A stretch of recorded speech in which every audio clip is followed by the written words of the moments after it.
무릎 통증의 원인과 치료법에 대해서 이야기 나눠볼 텐데요. 자세히 알아보기 전에 먼저 무릎의 구조를 알아보면 너무나 좋을 것 같은데 무릎의 좀 구조는 어떻게 되어 있습니까? 먼저 우리 무릎 관절의 구조에 대해서 먼저 알려드릴게요. 네. 우리 무릎 관절을 이루는 뼈에는 허벅지뼈, 정강이뼈, 그리고 종아리뼈, 무릎뼈가 있습니다. 우리 허벅지뼈와 정강이뼈가 닿는 부위는 관절 연골로 덮여 있고, 그리고 정강이뼈 위에는 반월상 연골이라는 굉장히 중요한 구조물이 있어요. 네. 이 반월상 연골은 충격을 흡수해주고 체중을 분산시켜주고 연골에 걸리는 압력도 완화시켜주면서 이 관절 운동을 원활하게 해주는 이제 구조물입니다. 네. 그렇고 우리가 관절 운동이 일어나면서 마찰이 일어나는데 그거를 줄여주는 점액낭도 있고 그리고 관절을 싸주는 관절낭도 있습니다. 그렇군요. 지금 이제 화면에 보이는 게 무릎이 나오고 있는데 네. 영어로 되어 있는 거죠, 저게? 네, 맞습니다. 그렇군요. 네. 그리고 십자인대가 있어서 네. 허벅지뼈와 정강이뼈를 안쪽에서 이어주고 네. 안과 밖에서 측부인대가 앞쪽에서는 슬개인대가 우리가 뼈랑 뼈를 이어주면서 안정성을 부여해 주는데요. 그리고 이 겉을 대퇴사두근이랑 햄스트링 등과 같은 근육들이 싸면서 힘과 그리고 안정성을 부여해 주게 됩니다. 그러면서 우리 무릎 관절은요. 이 체중을 부하하는 굉장히 큰 관절 중에 하나예요. 그런데 이 무릎 관절이 허벅지뼈가 정강이뼈에 얹어져 있는 구조이다 보니까 아무래도 다른 관절에 비해서 다치기가 쉬운 관절입니다. 그렇고 또 충격을 계속해서 받기 때문에 네. 우리가 퇴행성 병변들이 다양하게 일어나기 쉬운 관절이에요. 그렇군요. 괜히 무릎 이야기를 하니까 약간 좀 욱신욱신거리는 그런 느낌이 드네요. 괜히. 특히 또 비 내리는 날 맞아요. 무릎 아프다고 호소하시는 분들 많으시거든요. 미신 씨가 많이 그러잖아요. 벌써부터 그러면 안 되는데 네. 저도 무릎 통증을 호소를 할 때가 좀 있습니다. 이렇게 음. 무릎 통증을 동반한 질병들이 있잖아요. 어떤 질병들이 있을까요? 무릎 통증을 동반하는 질병에 대해서 제가 좀 알려드릴게요. 네. 저희가 1차 진료 현장에서 가장 흔하게 볼 수 있는 질환으로는 퇴행성 관절염이 있는데요. 이 퇴행성 관절염은 관절이 퇴행이 진행이 돼가면서 연골이 닳아지고 그걸로 인해서 무릎 관절 내에 염증이 발생하는 질환을 말해요. 주로 비만하거나 50세 이상의 여성분들 그리고 60, 70대이신 분들에게 주로 나타납니다. 그리고 또 무릎 연골 연화증이라는 네. 질환도 있는데요. 네. 이 무릎 연골 연화증은 주로 활동량이 높은 젊은 나이에 특히 여성분들에게서 오. 주로 나타나요. 네. 이 무릎 연골 연화증은 격한 운동을 한다든지 아니면 무릎에 무리한 힘이 지속적으로 가해질 경우에 이제 딱딱했던 연골이 이제 불안정해지면서 슬개골의 지지가 불안정해지는 질환을 말합니다. 비교적 그 남성보다는 여성이 더 많이 좀 맞습니다. 통증을 네. 호소하나 봐요. 그리고 더 아파지네요. 뭐 그 외에도 네. 뭐 네. 축구나 농구와 같은 그런 격한 스포츠 활동이나 아하, 그렇죠. 이제 네. 외상으로 인해서도 인대나 연골 그리고 슬개골 이런 뼈들이 골절이 될 수도 있고 파열이 될 수도 있습니다. 그 외에도 우리가 무릎뿐만이 아니라 허리의 질환으로도 무릎 통증이 나타날 수가 있는데요. 아, 그래요? 네, 네. 추간판 탈출증이나 네. 뭐 협착증 등과 같이 허리 질환의 방사통으로 무릎 통증이 발생할 수도 있고요. 네. 그 외에도 뭐 류마티스 관절염이나 통풍이나 하지 정맥류 등과 같은 질환이 이제 있겠습니다. 그리고 가장 중요한 게 이 무릎 통증의 원인이 무엇일까? 그게 좀 궁금하거든요. 네. 원인이 뭐가 있을까요? 무엇이든 오래 그리고 자주 사용하면 네. 닳아지고 문제가 생기기 그렇죠. 마련이잖아요. 네네. 무릎도 마찬가지로 보고 있습니다. 우리가 무릎을 지속적으로 이제 많이 사용하게 되는 경우에 무릎의 조직들이 이제 닳아지게 돼요. 그리고 또 많이 사용하게 되는 경우나 네. 잘못된 습관, 잘못된 자세를 이제 계속해서 사용하는 경우에 무릎 통증이 발생한다라고 보고 있습니다. 그 외에도 뭐 외상이나 네. 비만이나 뭐 비틀림 손상을 줄 수 있는 어떤 움직임들이 원인이 될 수가 있겠죠. 참 마음 아프게도 이렇게 노화로 인해서 무릎 이제 이 연골들이 닳는 경우가 많잖아요. 특히 증상의 경도에 따라서 삶의 질이 좌지우지가 되기도 하는데 맞습니다. 좀 단계별로 증상들이 있을 것 같습니다. 어떨까요, 선생님? 네, 무릎 관절은 노화나 체중 부하 그리고 지속적으로 외부 충격들을 받기 때문에 서서히 약해지게 되는데요. 네. 이렇게 우리 무릎 관절에 퇴행이 일어나고 관절에 염증이 생기는 걸 퇴행성 관절염이라고 합니다. 이 퇴행성 관절염의 증상을 4단계로 알려드릴게요. 아, 네 단계? 4단계요? 네. 우선 첫 번째 단계는 네. 일상생활이나 운동을 하면서 근육과 인대를 많이 사용하게 되면서 네. 통증들이 발생하는 단계입니다. 네. 이때는 관절 연골이 많이 닳지 않아 있어요. 그래서 관절 주변에 근육이나 인대 구간에서 통증이 나타나는 단계입니다. 지금 통증만 그림 보면 약간 있는 거죠? 그 제일 왼쪽에 있는 게 1단계입니다. 네, 그렇죠. 맞습니다. 아. 네. 네. 두 번째 단계는 연골의 수분이 줄어들고 그리고 어느 정도 관절 연골이 다른 단계인데요. 네.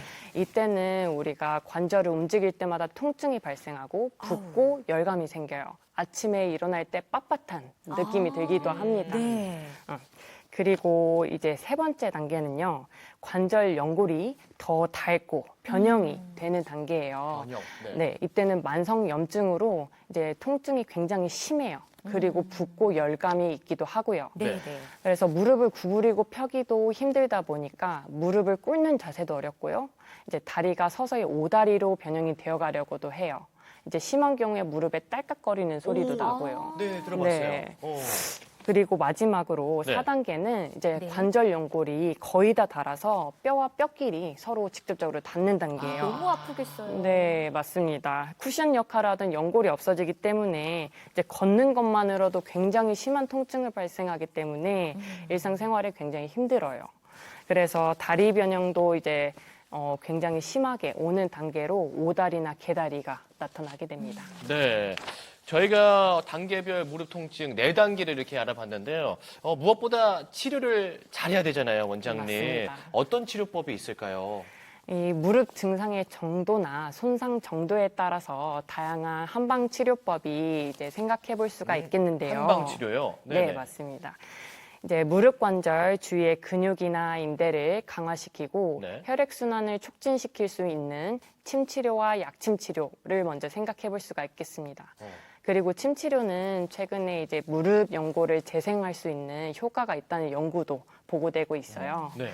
그리고 염증이 심한 경우에는 봉침 치료를 통해서 염증을 확 잡아주고 네. 그리고 면역 조절을 통해서 통증을 완화시켜주게 됩니다. 네.